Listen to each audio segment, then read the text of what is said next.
మనసు పాడైపోయి అర్జెంటుగా అడిగి పంతులు మనల్ని పుల్లి కాలంలో పోతే కడ్రాయితో కబడ్డీ. మనలో మనం మాటండి. ఉన్న పడంగా బ్రహ్మదేవుడు పచ్చమై కూడా ఇస్తున్నా మీరే మీ భక్తికి మెచ్చాను. ఏం వరం కావాలో కోరుకోరా అంటే ఏం కోరుకుంటారు చెప్పటా? మరి ఎవరితో చెప్పకూడదు. భాగ్యంతో ఒక్క చాలు. ఏం తప్పట? మరి బ్రహ్మదేవుడు అంత చోటు ప్రత్యక్షమై ఏం కావాలో కోరుకోమంటే ఇదే కోరుకునేది. ఇదిగా ఓ 12,000 మీరు కాదనుకుంటే జీవితాంతం భాగ్యం మీ కాళ్ళగా పడి ఉంటది. నేను 12,000? నేను 13,000 ఇస్తాను. పడండి మనం. ఆ మాట మీద నిలబడాలి. ఇప్పుడే వస్తా. ఇదిగో భాగ్య గారు. ఏమిటి మళ్ళీ వచ్చావు? అబ్బా అది కాదండి, ఇందాక చిన్న విషయం చెప్పడం మర్చిపోయాను. నువ్వే విషయం చెప్పక్కర్లేదు, వెళ్ళు. అది కాదండి, నేను భక్త ప్రహ్లాద క్యాసెట్లు పెడుతున్నాను. అదేనండి మీరు ఎప్పుడు అడుగుతుంటారు. ఈ విషయం ఎవరితో చెప్పకండి. వాడివయ్యా, నేనెందుకు చెప్తాను? మరి అలా నవ్వితే కుదరదు. చెప్పరా, నాకు ఒట్టేయండి. నా మీద నమ్మకం లేదా? అబ్బా నమ్మకం ఉందలే, మీరు ఒట్టేయని చెప్తాను. సరే ఒట్టు. ప్రామిస్ చేసేస్తుంది, ఒప్పేసుకుంది అన్నమాట. ఏదో పేరు కొడుకులు లేకపోతే మన ఫేస్ బ్యూటీకి ఏం కొరవా? సారీ అక్కయ్య గారు, మీరు ఒకసారి లోపల రండి. ఏమండి, రేపు నా వీడియో లైబ్రరీకి స్టేట్ బ్యాంక్ వాళ్ళు 2,15,000 లోన్ ఇస్తున్నారు. ముందు సెక్యూరిటీ డిపాజిట్ కింద ₹1,00,000 కట్టాలి. నా దగ్గర 78,000 ఉన్నాయి. మా గోపీచంద్ గారు ఊళ్ళో ఉన్నట్టయితే వాడి దగ్గర తీసుకునేవాడిని. అంచేత ఈ పాట పాడవలసిందే. కావాలంటే రేపు నాకు వచ్చే 2 లక్షలు మీకు లక్షిస్తాను. సైలెంట్ గా వడ్డీకి తిప్పుకుందరు కానీ ఇక వేరే మాట్లాడకండి. మరి ఇన్స్టాల్మెంట్ నెల కరెక్ట్ గా కట్టేయాలి. మీ గోపీచంద్ర అడ్డం పెట్టుకుని ఎగ్గొట్టాలని చూసావనుకో, నేను ఒప్పుకోను. బలివరే నా పాట 50,000. చీటీ పాట అనుకున్నావా, సినిమా పాట అనుకున్నావా? ఇదిగో దేవకరం, తీసుకునేది కాదు వదిలేసేది పాడాలి. బొత్తిగా నాలెడ్జ్ లేటుంది. ఇప్పుడు ఉదాహరణకి ఏమండి, ఏ సన్నాసితమైన పాడేసి ఎగ్గొట్టేసాడు అనుకోండి, ఏం చేస్తారు? పళ్ళు రాలగొడతాం. మనం రాలగొట్టాం ఎందుకు? పోలీసు రిపోర్ట్ ఇస్తే వాళ్ళే రాలగొడతారు. మీరు నోరు మూసుకోండి, తెలిసి తెలియని వాగుడు. ఇది లైసెన్స్ లేని బిజినెస్. పోలీస్ రిపోర్ట్ ఇస్తే ముందు మన పళ్ళు రాలగొడతారు. Correct correct. ఈ రిస్క్ ఏదో బాగానే ఉన్నట్టుందే. ఇది 50,000 రూపాయల చీటీ పాట. నా కమిషన్ 2,000. నా పాట 5,000. 7,000. 10,000. 12,000 కొంద. 12,400. 13,000. ఇదిగో దివాకరం, నువ్వు పాడరావా? 35,000.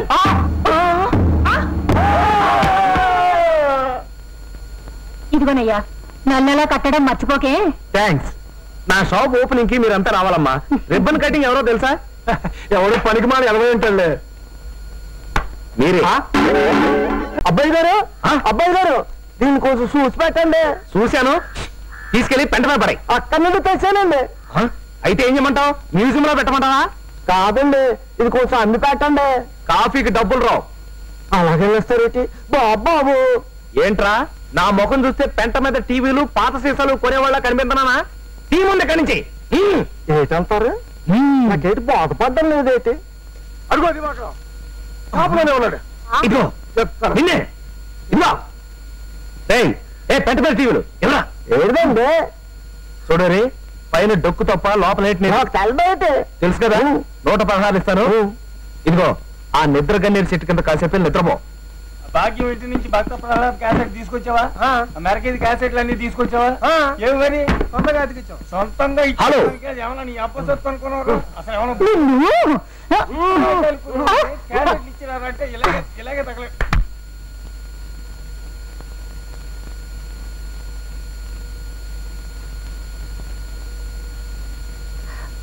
మీరు కూడా వ్యాపారం చేసుకునేవాళ్ళేగా పాపం. ఎంతకాలం ఊరుకుంటారు? చెంపలు వాయించి అడగండి. ఇచ్చాడా సరే సరే, లేకపోతే ఏదైనా ఒక విలువైన వస్తువు పట్టుకెళ్ళిపోండి. అప్పుడు గాని వీడికి బుద్ధి రాదు. అంతేనంటారా? సరే నీ సంగతి తర్వాత చెప్తా. 1 కిలో పచ్చిమిరపకాయలు పరపరాలు వేశాను, మంటెత్తిపోయినాను. కమాన్ అర్జెంట్ గా సిటీ బాకి, లేకపోతే ఈ షాపులో ఏం పట్టుకెళ్ళిపోతానో నాకు తెలియదు. మూర్తి గారు, మూర్తి గారు, కావాలంటే వీసీఆర్ పట్టుకెళ్ళండి, లేకపోతే మా శర్మ గారు చూపించేట్టుగా ఈ కెమెరా పట్టుకెళ్ళండి. ఇది ఆ క్యాసెట్లన్నీ పట్టుకెళ్ళండి, నా షాప్ అంతా పీకేయండి. అంతేగాని ఈ టీవీ మాత్రం పట్టుకెళ్ళదు సార్. ప్లీజ్ ప్లీజ్ కావాలి. ఇదిగో శర్మ గారు, మూర్తి గారు కాళ్ళు చెరువుకోండి. మూర్తి గారు, నా షాప్ అంతా అమ్మి పట్టుకెళ్ళండి, కానీ ఈ టీవీ ఒక్కటి మాత్రం వదిలేండి. జీవితాంతో దీంతో బతికేస్తాను. కావాలంటే మీ కాళ్ళు పట్టుకుంటాను. నాకు ఆ టీవీ కావాలి. దీని ఖరీదు 58,000 రూపాయలు. పొద్దునే షేక్ అబ్దుల్ ఖాన్ గారు పంపించాడు. దుబాయ్ నుంచి ఈ టీవీ షిప్ లో దిగింది. ఈ టీవీ మాత్రం పట్టుకెళ్ళండి. అయితే పట్టు సైకిల్ పట్టుకుంటున్నా.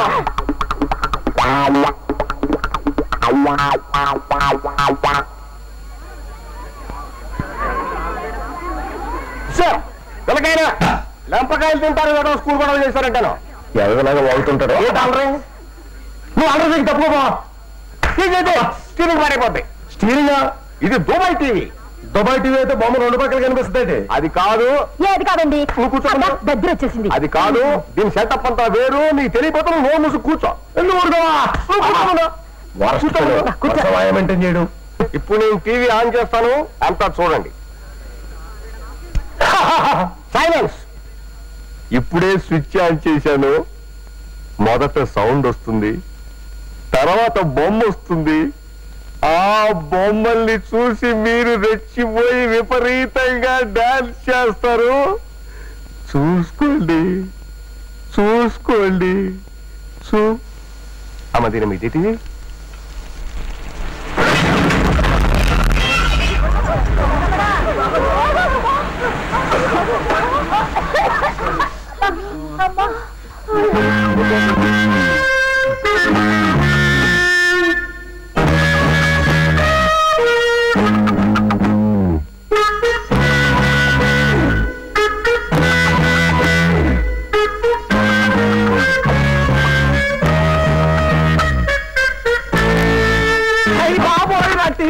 నా టీవీ కాల్ చేశారా బాబోయ్. గొడవ ఆ గొడవ కాకపోతే ఏంటండి, ఇదేమన్నా మామూలు టీవీయా? దుబాయ్ స్పెషల్, ఖరీదు 58,000. పొద్దునే షిప్ లోంచి దిగింది. ఎన్ని ట్యాక్సులు కట్టారు. మా ఫ్రెండ్ అబ్దుల్ సులేమాన్ ఖాన్ గారు అమ్మి పెట్టమని పంపించాడు. ఇప్పుడు వాడికి నేను ఏం సమాధానం చెప్పను రా దేవుడా. మూర్తి గారు ఏం సమాధానం చెప్పరు, ఏ సమాధానం చెప్పరు. ఇదిగో దివాకరం, ఏంటి గోళ? కాకపోతే ఏంటండి, నా చీటీకి నీ టీవీకి చెల్లి. కావాలంటే ఈ 2,000 రూపాయలు ఉంచుకో. నాకు వద్దండి, వద్దు వద్దండి. చిచ్చి చీటీ పాడేశాడు. ఇప్పుడు అడుగుతుంటే లేసువని నిప్పేసి కండలు చూపిస్తున్నాడు. చూడండి చూడండి, దేవస్థానానికి ఫ్రీగా వదిలేసిన ఏనుగులాగా ఆ నడక వాడును. దొంగ వెధవ. ఏంటో నిజమైన కంటలు అనుకుంటున్నావా?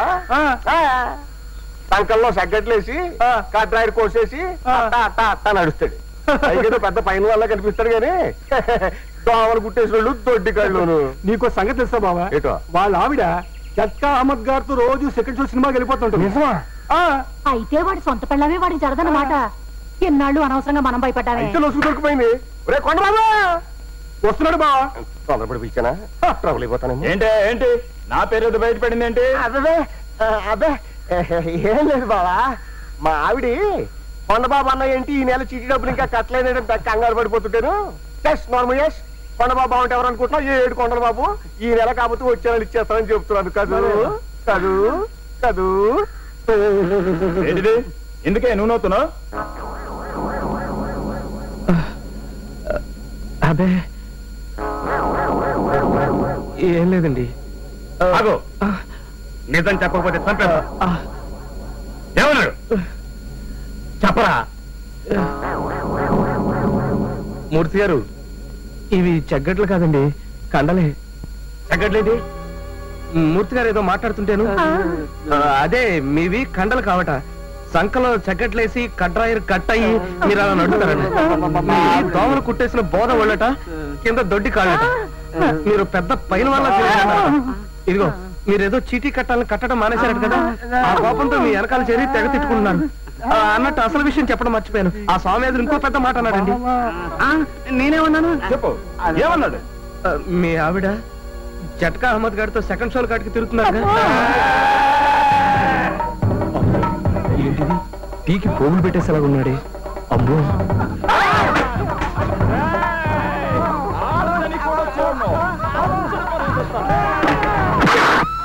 రాత్రి పడుకోనుడు అన్ని వాళ్ళ అమ్మ పోలికలే.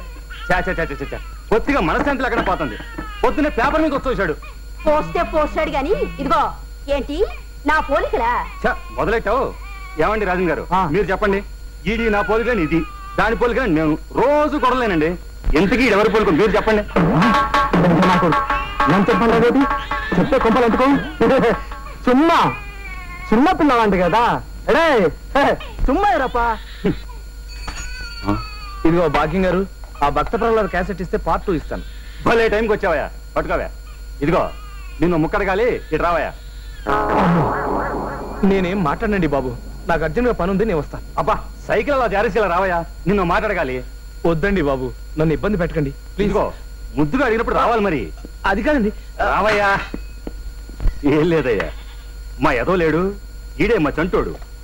ఈడి పోలికలు మా భాగ్యాన్ని అని నేను, నాయని మా భాగ్యం, ఇద్దరం కొట్టుకు చేస్తున్నాం అనుకో. తీరా పెద్ద మనిషి లేడు, అదే ఆ అరువోడు. ఆయన అడిగితే ఫ్రెష్ నోట్లో పెట్టుకుని ముసిముసి నవ్వులు నవ్వుతాడు తప్ప నిజం చెప్పడం లేదు. నువ్వు కరెక్ట్ అయ్యా, నువ్వైనా చెప్పవయ్యా.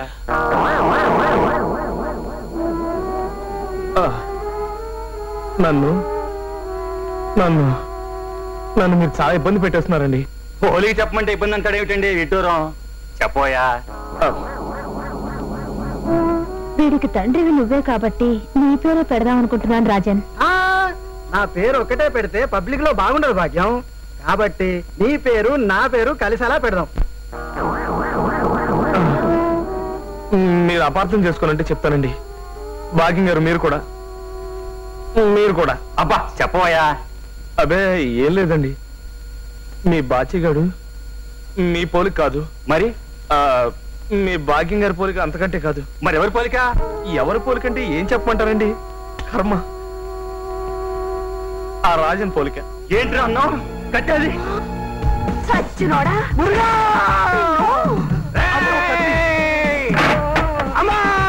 నిన్ను చంపిగాని నేను మా గడుపుతాను. ఎన్నాళ్ళైందే 13,000 తీసుకొని? ఏట్రా ఎవరితో మాట్లాడుతున్నావురా ఎదవా? నేను 13,000 తీసుకోవడం ఏట్రా? నాటకాలు ఆడుతున్నావా? దివాకరం చెప్పు చెప్పు, ఏట్రా ఇది మరుగుతున్నాడు? ఏంటంటే నిజాలు చెప్పేయాలా? చెప్పేద్దాం. మీ దగ్గర 10,000 తీసుకున్నట్టే ఆడి దగ్గర 13,000 తీసుకున్నాను. దేనికి? దేనికంటే మీరంటే విపరీతమైన లైకింగ్ అంట, మిమ్మల్ని కీపింగ్ చేస్తాను, నన్ను రికమెండేషన్ చేయించమన్నాడు. చొచ్చినోడా, ఇద్దరు పెళ్ళాలు ఉన్నారు చాలేదట్టా నీకు? నేనేమో బజార్దాన్ని అనుకున్నావా, 3 కాపురం లేదని అనుకున్నావా? అదే మాట నేను అడిగితే ఏమన్నాడు తెలుసా? ఏమన్నాడు? మీ ఆయన్ని ఇదిగో అలాంటి రౌడీనే పెట్టి మర్డర్ చేయించేస్తాను. మీ రాజన్ని వెంటనే ఇక్కడి నుంచి ట్రాన్స్ఫర్ చేయించేస్తాను. మీ కొడుకుని రైలు పట్టాల కింద పెట్టి చంపించేస్తాను. ఇదిగో దివాకరం, నేనేం చేస్తాను చూడు. నిన్ను నేనేం చేస్తాను చూపు గాని. చెప్పు ఇంకా ఏమన్నాడు? అదే మీ పెళ్ళైన తర్వాత మీ శోభనం రాత్రి బ్యూటీ పార్లర్ కింద తీసుకెళ్లి మిమ్మల్ని జాయిగా గుండు గీయించేస్తా అన్నాడు. పరాయి మగాడి గురించి మీరు పట్టించుకోకుండా ఇంట్లో కుక్కలా పడుంటారని. చచ్చినోడా. అయ్య బాబా.